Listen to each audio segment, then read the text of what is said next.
તો petrol diesel બાદ મોંઘવારીનો વધુ એક ઝટકો હવે ગ્રાહકોને લાગ્યો છે। અદાણીએ સીએનજીના ભાવમાં 2.25 રૂપિયાનો તોતિંગ વધારો કર્યો।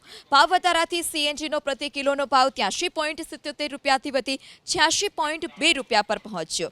વર્ષ 2024માં અત્યાર સુધીમાં અદાણી સીએનજીના ભાવમાં 3 વખત વધારો થઈ ચૂક્યો છે।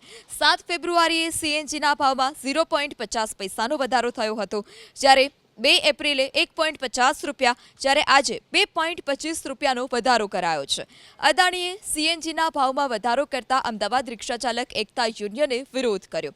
રિક્ષા ચાલકોનો આરોપ છે કે એક જ મહિનામાં સીએનજીના ભાવમાં 4 રૂપિયા જેટલો વધારો થયો છે, જેથી રિક્ષા ચાલકોને માઠી અસર થઈ રહી છે।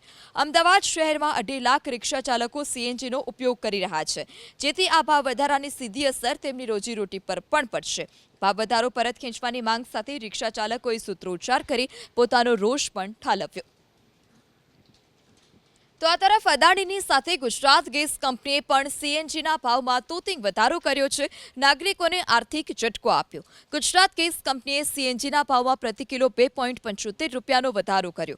નવો ભાવ વધારો લાગુ પડતા જ હવે ગુજરાત ગેસ કંપનીના સીએનજીના પ્રતિ કિલોના ભાવ 80.26 રૂપિયાથી વધી 83.2 રૂપિયા પર પહોંચ્યા।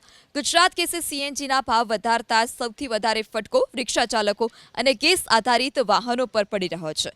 રિક્ષા ચાલકોનું તો ત્યાં સુધી કહેવું છે કે અગાઉના સીએનજીના ભાવ પણ નથી પોસાતા, ત્યારે ફરી સીએનજીના ભાવમાં વધારો થયો છે, ત્યારે ના છૂટકે હવે રિક્ષા ચાલકો તેના ભાડામાં વધારો કરવા મજબૂર છે।